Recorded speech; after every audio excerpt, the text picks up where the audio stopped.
السلام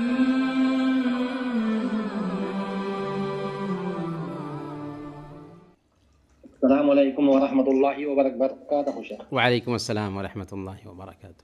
شیخ آپ نے کہا کہ ایک چوتھائی حصہ یعنی قرآن کے 3 حصے اور ایک تہائی ایک تہائی حصے سے کتنا حصہ شیخ قرآن کا، جیسے سورہ اخلاص کے بارے میں آیا ہے؟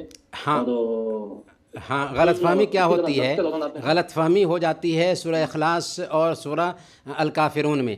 اللہ کے نبی صلی اللہ علیہ وسلم نے سورہ الاخلاص کے بارے میں فرمایا کہ یہ 1/3 قرآن کے برابر ہے، اور سورہ الکافرون کے بارے میں فرمایا کہ یہ 1/4 قرآن کے برابر ہے۔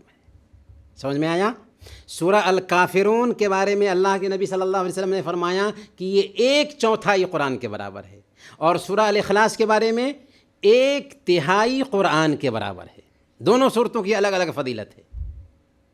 امید یعنی کہ ایک تہائی یعنی کتنے حصوں میں سے ایک حصہ ہو جائے گا شیخ؟ یعنی 1/4 تو 4 حصہ میں سے ایک حصہ، 1/3 3 حصہ میں سے ایک حصہ۔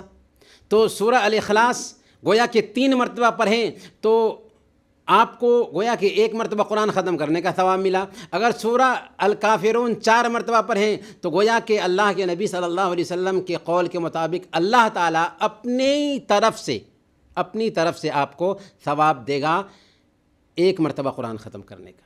تو 1/4 قرآن کے برابر سورہ الکافرون ہے، اور 1/3 قرآن کے برابر سورہ الاخلاص ہے۔ اسی طرح شیخ آپ نے درس کے دوران سورۃ العصر کے بارے میں کچھ کہا تھا شیخ، سورہ العصر کے سورہ العصر کے بارے میں ہم نے کہا کہ سورہ العصر میں اللہ تعالیٰ نے کہا ہے کہ دنیا کے سارے انسان گھاٹے میں ہیں۔ 4 صفتیں جس کے اندر آ جائیں وہ کامیاب ہے۔ وہ 4 صفتیں ہیں: ایمان، عمل، دعوت اور صبر۔ جس کے اندر ایمان آ گیا اس کے مطابق وہ عمل کرنے لگے، پھر اس کی طرف دوسروں کو دعوت دیتا ہے، اور اگر دعوت دینے میں پریشانی آتی ہے اور صبر کرتا ہے تو یہ 4 صفتیں کامیاب انسان کی پہچان ہے۔ جزاک اللہ خیر۔ بارک اللہ فیک۔ شیخ ایک بھائی چیٹنگ میں سوال پوچھتے ہیں، السلام علیکم ورحمۃ اللہ وبرکاتہ، وضو میں ہاتھ دھونا فرض نہیں ہے کیا بلکہ پوچھتے ہیں؟ ہاں، ہاتھ دھونا، ہم نے کہا کہ ہاتھ کو کوہنیوں سمیت دھونا تو ہاتھ دھلا ہی جائے گا، لیکن مسنون وضو جب ہم کرتے ہیں تو پہلے دونوں ہتھیلیاں دھوتے ہیں، لیکن جب ہم فرائض گنائیں گے تو اس میں فرائض میں 4 چیزیں آتی ہیں، اور پھر اس کے بعد ترتیب آتی ہے، موالات آتا ہے۔ تو چہرہ دھونا، ہاتھ کو کوہنیوں سمیت دھونا، تو ہاتھ تو آ گیا نا، اس میں ہاتھ تو باقی نہیں رہا نا، تو اور سر کا مسح کرنا، دونوں پیر کو دھونا، پھر اس میں ترتیب ہونی چاہیے، موالات ہونا چاہیے۔ یہ ضروری واجبی وضو کے ارکان ہیں، اس کے بغیر آپ کا وضو نہیں ہوگا۔ تو اس کو ہم ارکان وضو کہہ سکتے ہیں، یا وضو کے فرائض کہتے ہیں، جو 6 ہیں۔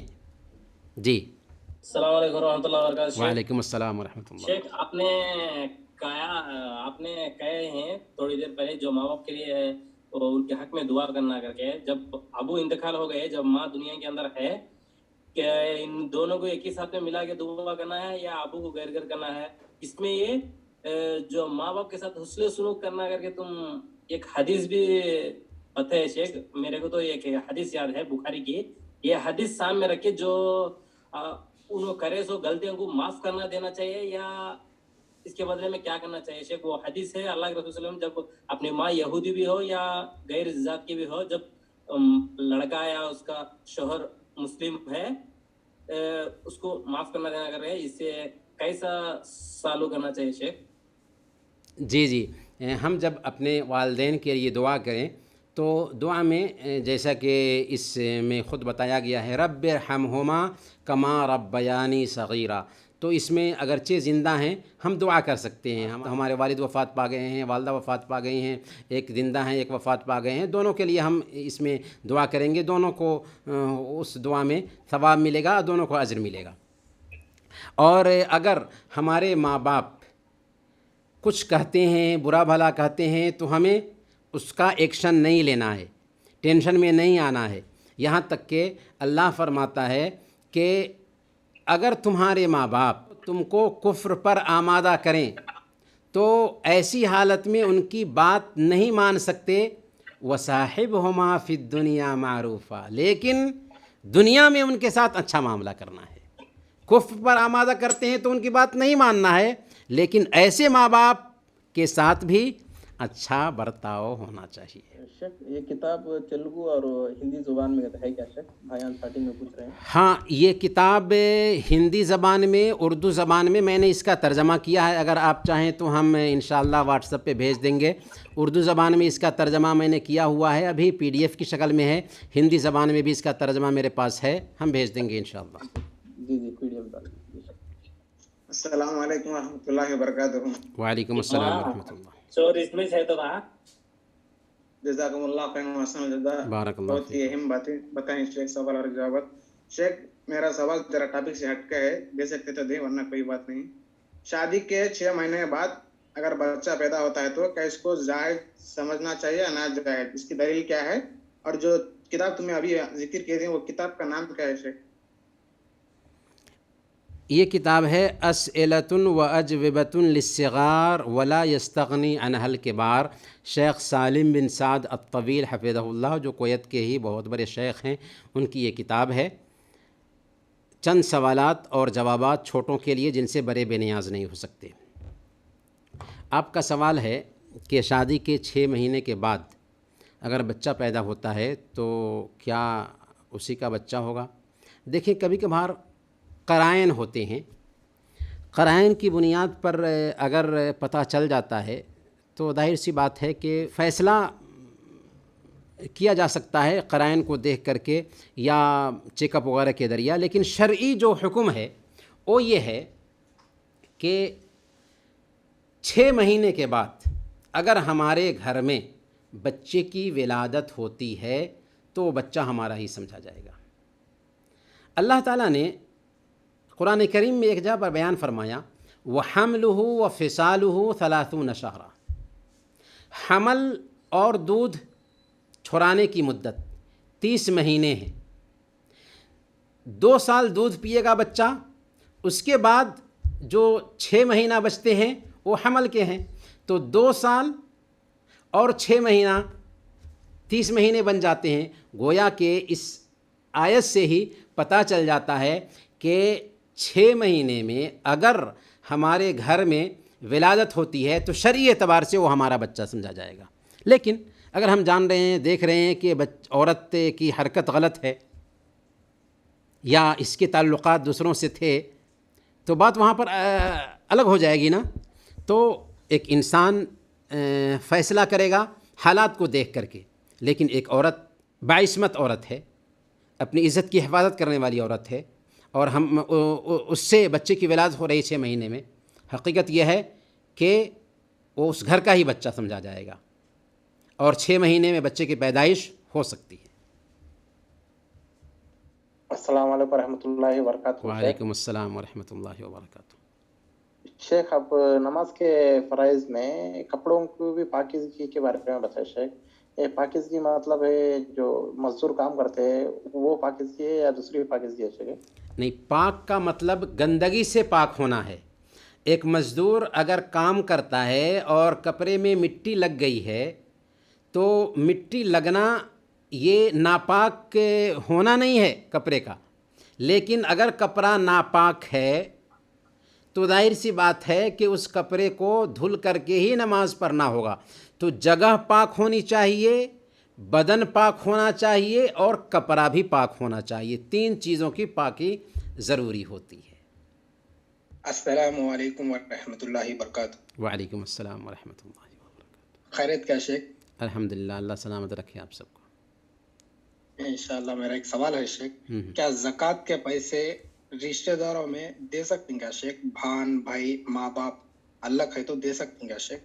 سنن ابی داؤد کی روایت ہے، اللہ کے نبی صلی اللہ علیہ وسلم نے بیان فرمایا، الصدقۃ علی المسکین صدقہ وعلی ذی رحم اثنتان، صدقۃ و صلۃ، کہ مسکین کو اگر صدقہ دیں، زکوٰۃ دیں تو صدقہ کرنے کا ثواب ملتا ہے، لیکن اگر رشتہ دار کو زکوٰۃ دیں، صدقہ دیں تو صلہ رحمی کرنے کا بھی ثواب ملتا ہے اور زکوٰۃ دینے کا بھی ثواب ملتا ہے، گویا کہ ڈبل اجر ہو جاتا ہے، ڈبل اجر ہو جاتا ہے اگر آپ اپنے رشتہ دار کو زکوٰۃ دیں گے تو۔ لیکن کب؟ جب کہ واقعی آپ کے رشتہ دار زکوٰۃ کے مستحق ہوں۔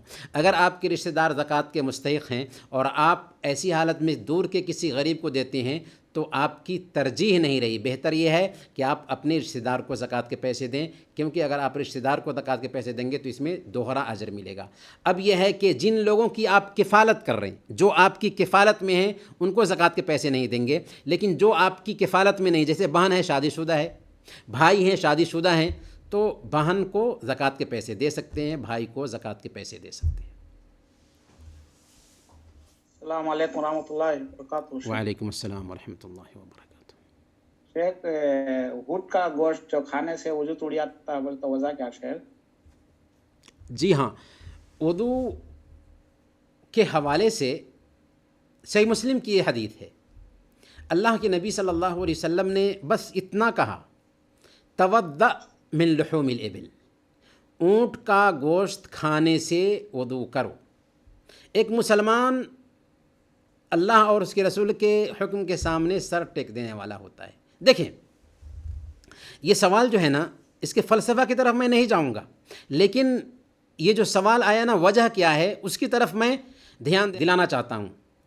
ہم نے اللہ کو پہچانا دلیل سے، اس کے نبی کو پہچانا دلیل سے، ہم الٹپ اللہ کو نہیں مان لیتے، رسول صلی اللہ علیہ وسلم کو بھی ہم نے الٹپ نہیں مان لیا، بلکہ عقلی اور منطقی دلائل ہیں اسلام کی حقانیت کے، رسول اللہ صلی اللہ علیہ وسلم کی رسالت کی حقانیت کے اور اسلام کی حقانیت کے۔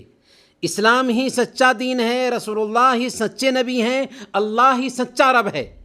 اب ظاہر سی بات ہے، اس رب نے ہمیں جینے کا فارمولہ دیا تو اس میں تو حکمت ہوگی ہی، جبکہ دینے والا کون ہے؟ الحکیم ہے۔ اور اس نے فرمایا الا یعلم من خلق وهو اللطیف الخبیر، کیا وہی نہ جانے گا جس نے پیدا کیا اور وہ باریک بھی اور خبر رکھنے والا بھی ہے۔ آپ غور کریں، آپ ڈاکٹر کے پاس جاتے ہیں، دوا لیتے ہیں، ڈاکٹر کہتا ہے کہ یہ دوا اتنی مرتبہ، یہ دوا اتنی مرتبہ اور یہ دوا اتنی مرتبہ کھانا ہے۔ آپ یہ نہیں پوچھتے کہ یہ دوا اتنی مرتبہ کیوں، یہ دوا اتنی مرتبہ کیوں، یہ دوا اتنی مرتبہ کیوں؟ اس لیے کہ آپ کو وشواس ہے، یقین ہے کہ ڈاکٹر کی تشخیص صحیح ہے، اس لیے آپ سوال کرتے ہی نہیں کہ یہ دوا اتنی مرتبہ کیوں کھائیں گے ہم۔ بالکل ویسے ہی اللہ اور اس کے رسول کا فرمان آ جائے تو سوال کیوں کا نہیں ہونا چاہیے، بلکہ ایک مسلمان سر ٹیک دینے والا ہوتا ہے۔ فَلَا وَرَبِّكَ لَا يُؤْمِنُونَ حَتَّى يُحَكِّمُوكَ فِي مَا شَجَرَ بَيْنَهُمْ، کہ تیرے رب کی قسم وہ ایمان والے نہیں ہو سکتے جب تک کہ اپنے آپسی اختلافات میں آپ کو فیصل نہ تصور کر لیں اور دل میں کس طرح کی کجی نہ رکھیں۔ تو بس ہمیں اللہ کا حکم آ جاتا ہے، اوتھینٹک طریقے سے ثابت ہو جاتا ہے، ہمیں سر ٹیک دینا ہے اس کے سامنے، حکمت اور فلسفہ کے چکر میں نہیں لگنا چاہیے۔ جزاک اللہ خیر شیخ۔ بارک اللہ فیک۔ السلام علیکم ورحمۃ اللہ وبرکاتہ۔ وعلیکم السلام ورحمۃ اللہ وبرکاتہ۔ شیخ، میرا سوال ہے آپ کے درس کے اندر 16واں سوال کے مطابق، شیخ ہمارے نبی کون ہے؟ محمد صلی اللہ علیہ وسلم ہے۔ دنیا میں تو انسان کہیں گا اور اس کو پہچانیں گا، اگر خبر میں تیسرا سوال جو ہوگا من ربو کا، من نبی کا، تمہارا نبی کون ہے، جب فرشتے پوچھیں گے تو دنیا میں آپ صلی اللہ علیہ وسلم کو پہچاننا ضروری ہے نا، فرض بنتا ہے نا شیخ انسان کے لیے؟ پہچاننا چہرے سے نہیں، پہچاننا ان کے تعلیمات کو شیخ۔ جی ہاں، بالکل بالکل، بالکل، یعنی اللہ کے نبی صلی اللہ علیہ وسلم کی تعلیمات کے مطابق زندگی گزارنا ضروری ہے، تبھی ان سوالوں کا جواب ہم دے پائیں گے۔ اگر ہم نے اللہ کے نبی صلی اللہ علیہ وسلم کی تعلیم کے مطابق زندگی نہیں گزاری ہوگی تو یہ سوال بہت مشکل پر جائیں گے، بڑے بڑے پی ایچ ڈی ہولڈر جو ہے نا ان سوالوں میں پھیر کر جائیں گے، اور ایک عام آدمی جس کو الف با کی بھی تعلیم نہیں تھی وہ بھی ان سوالوں کا جواب صحیح سے دے پائے گا۔ تو اصل مسئلہ یہ ہے کہ اللہ اور اس کے رسول کی شریعت کے مطابق اگر ہم نے زندگی گزاری ہے تو ہم ان سوالوں کا جواب آسانی سے دے پائیں گے، اگر ہم نے شریعت کو فالو نہیں کیا تو ان سوالوں کا جواب دینا بہت مشکل پڑ جائے گا۔ اللہ ہم سب کے لیے آسانی فرمائے، آمین یا رب۔ بارک اللہ فیک شیخ۔